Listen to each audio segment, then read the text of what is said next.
Volvemos al tema que tratábamos al comienzo de este informativo, la presentación de una acusación constitucional contra el exministro de Salud, Jaime Mañalich, que ha significado que la democracia cristiana paralice la presentación de otro libelo, el que iba en contra del ministro del Interior, Víctor Pérez. Uno de los temas que vamos a conversar con el diputado de la UDI, Javier Macaya. Diputado, buenas tardes, bienvenido a CNN. Hola Daniel, muy buenas tardes, gracias por la invitación. ¿Qué le parecen estos movimientos de una acusación constitucional que se presenta contra el ex ministro de Salud y otra que aparentemente queda en stand-by contra el actual ministro del Interior?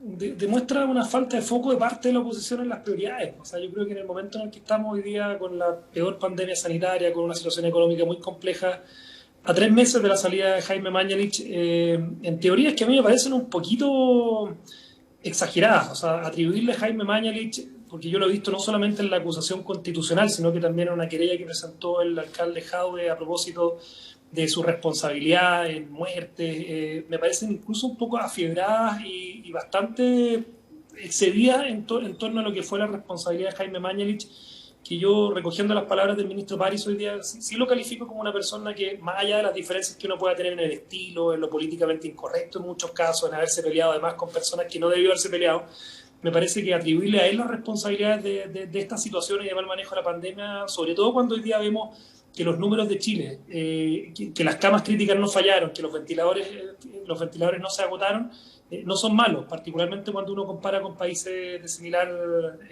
envergadura. Me parece que además demuestra que la oposición estuvo esperando 3 meses, demuestra falta de argumentos. Yo entiendo además, y eso es una cuestión que probablemente se va a discutir en la cuestión previa, en argumentos más de forma que de fondo, que ellos la presentaron retrasada. O sea, me parece que los 3 meses no se cumplen porque todos los actos en la Cámara de Diputados se computan desde el momento que se rinde cuenta en la Cámara de Diputados, y eso no va a ocurrir hasta la próxima semana, y donde van a haberse excedido ya los 3 meses de la presentación de la salida del ministro Jaime Mañalich del cargo. Correcto. Y por lo tanto ustedes van a hacer esa acotación, digamos, antes de que se pueda ir al fondo de la acusación, ustedes van a presentar en primer lugar de que la acusación está fuera de plazo y por lo tanto ni siquiera debería tramitarse.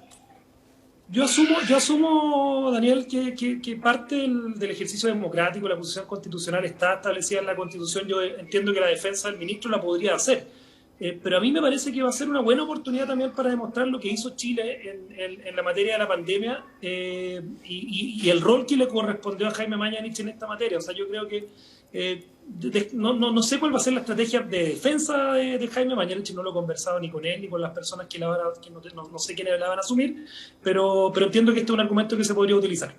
Diputado, usted decía que le parece que comparando con países que uno pudiera hacer esa similitud, sale bien parado Chile en las cifras. Pero cuando uno mira, por ejemplo, la cifra más dramática, que es la cifra de fallecidos por COVID, contando solamente los confirmados, sin contarlos por causa probable, Chile aparece como el 6º país del mundo con mayor cantidad de muertos en proporción a su cantidad de habitantes. No parece que sea una cifra particularmente halagüeña la que tiene Chile en el aspecto que es el más importante, la cantidad de víctimas fatales.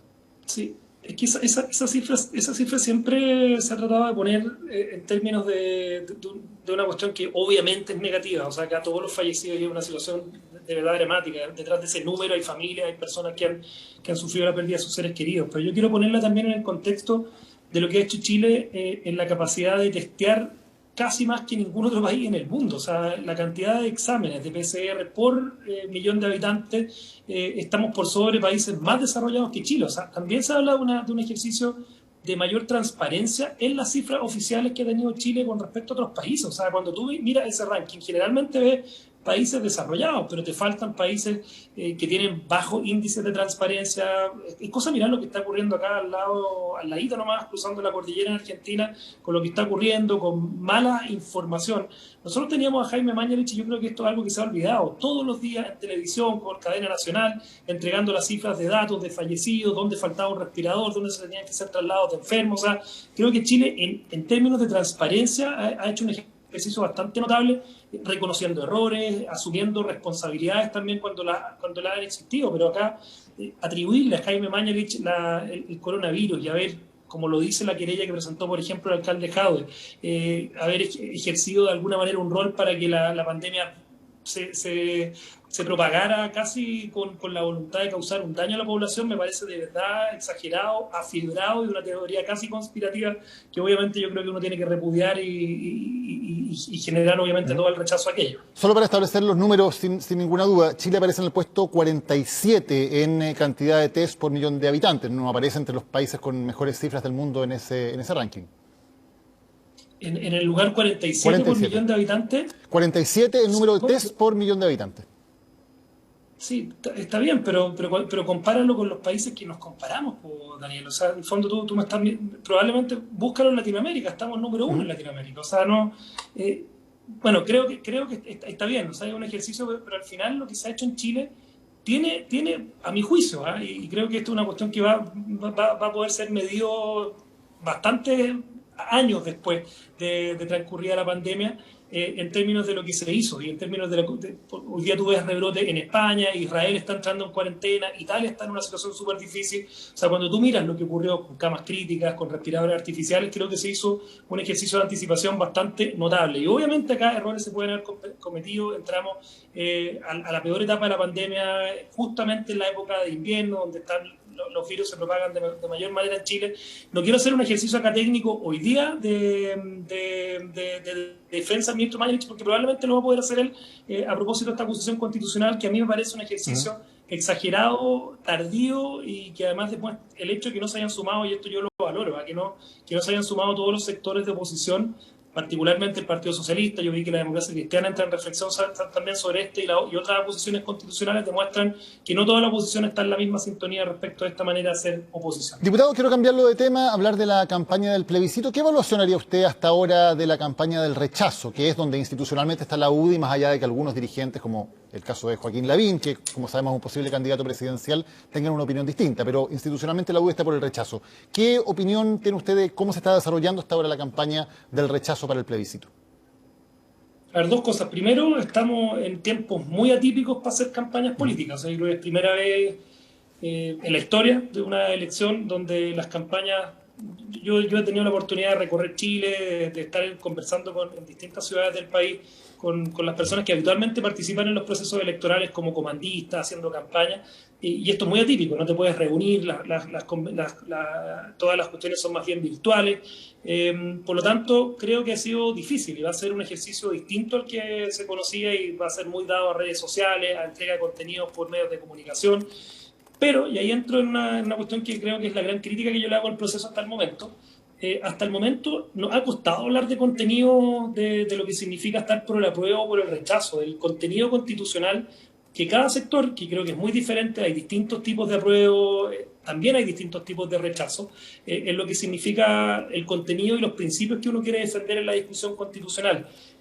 A mí me da la impresión de que desde un punto de vista más cultural, social, emocional, si se quiere, la campaña de la apruebo ha estado muy ligada a un sentimiento de un futuro mejor, de una ilusión, que yo creo que es incorrecta considerando las posibilidades y mirándola sobre todo en el mediano y largo plazo, lo que involucra el proceso constituyente. No es solamente el apruebo o rechazo en la entrada, es cómo va a funcionar la constituyente, cuáles van a ser las reglas del juego, la posibilidad y los famosos 2/3 o el tercio, si van a funcionar como un incentivo a ponerse de acuerdo, o van a funcionar también o al contrario, como un veto de una minoría sobre una mayoría. A mí me pasa que yo veo que el Parlamento, el Congreso, y bueno, es parte un poco de las razones por las que estamos por el rechazo, renuncia a su facultad constituyente para entregársela a un segundo Congreso con reglas del juego súper parecidas a las que tiene el Congreso, pero aún más estrictas, porque esto del tercio no existe en ninguna parte, ni siquiera en las reformas más exigentes de la Constitución. O sea, ninguna reforma constitucional tiene... Sí, muchas reformas. Tiene una posibilidad del veto de un tercio. Sí, pero diputado, muchas reformas de la Constitución requieren precisamente los 2/3. Todo el capítulo, por ejemplo, de los derechos y los deberes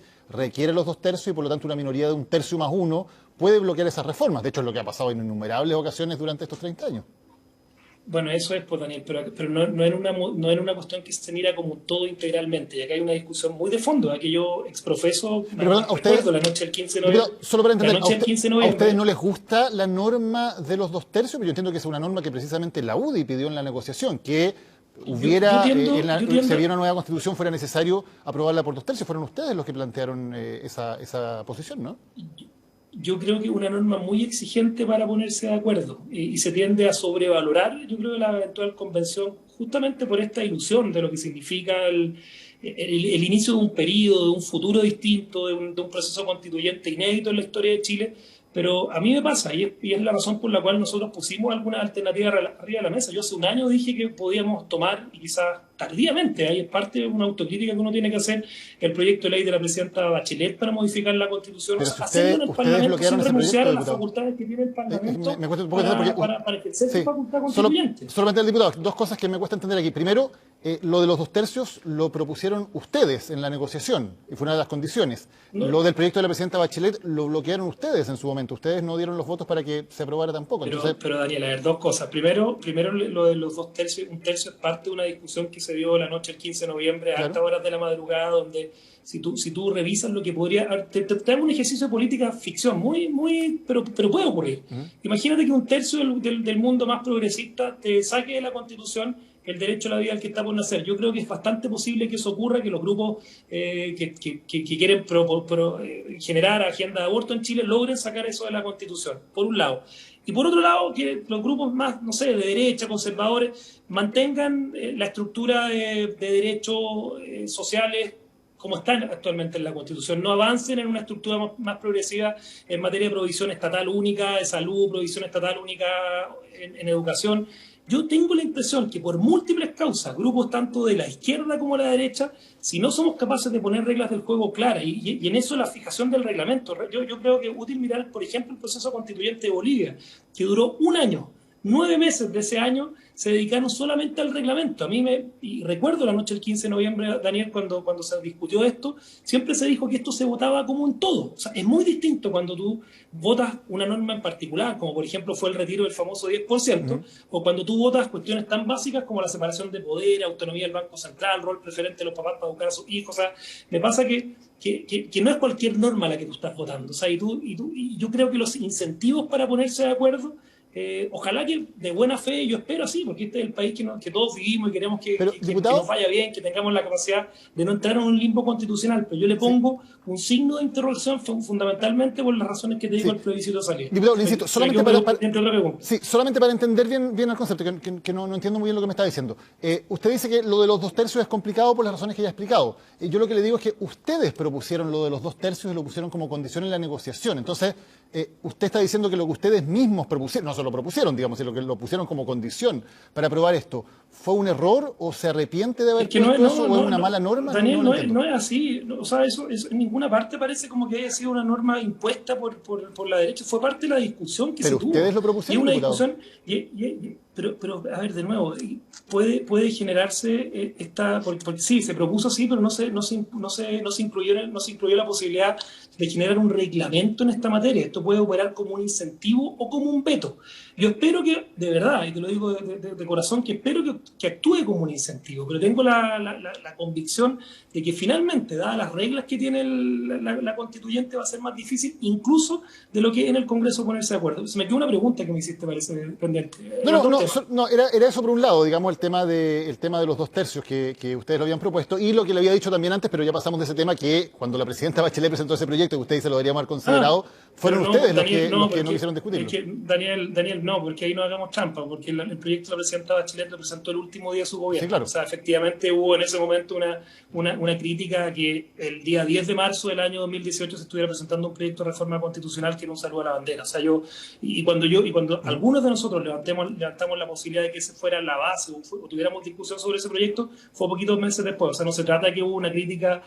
La crítica fue por la extemporaneidad de que se presentó ese proyecto de ley. Diputado, un par de temas que me quedan pendientes, que nos queda poco tiempo. ¿Joaquín Lavín o Evelyn Matei? ¿Quién sería mejor candidato presidencial?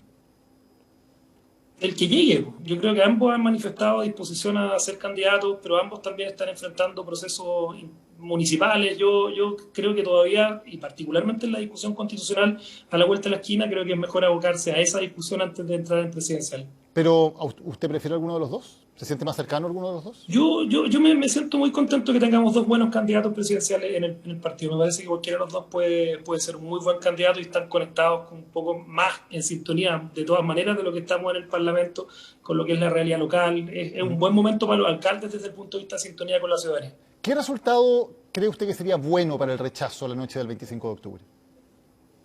Mira, yo tiendo a pensar de que el rechazo solamente va a ir creciendo en la medida que tengamos la capacidad de meterle más contenido a la discusión constitucional, de hablar de los peligros y de la sobreestimación que hay de esta ilusión respecto a lo que puede ser el proceso constituyente. Yo de verdad tiendo a pensar de que mientras más hablemos de los principios que vamos a defender en la Constitución, que la gente entienda también lo que significa la estructura de una Constitución, que en la máxima simplicidad son las reglas del poder en Chile. Es la reglamentación por la cual se limita el poder de los presidentes, diputados, senadores, fuerzas de orden y seguridad.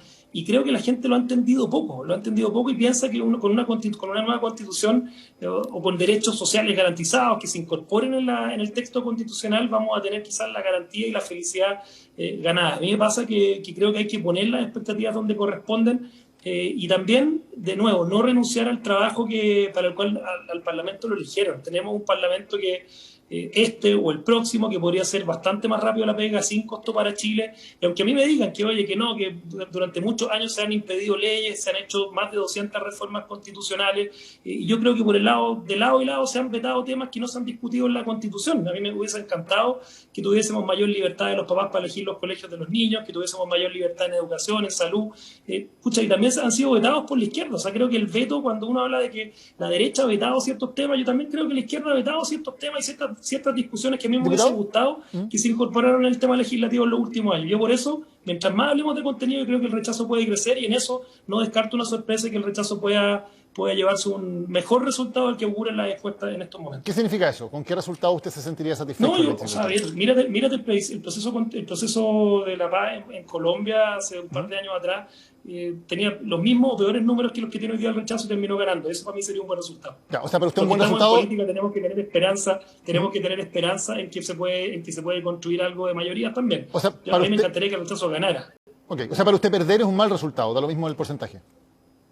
Mira, mientras más votos obtenga el rechazo, y en eso yo estoy con el senador Coloma, más masa crítica tenemos para defender los principios e ideas de lo que es el proyecto de constitución en el futuro de Chile en el que nosotros creemos. Y si no tiene esos votos el rechazo, ¿en qué situación queda la UDI? No, al tiro hay que poner un ojo en la constituyente y creo que la gran gracia de nuestros sectores es que tenemos bastante identidad de conjunto, los que están por el apruebo y los que están por el rechazo, de lo que tiene que ser el contenido de la Constitución de Chile.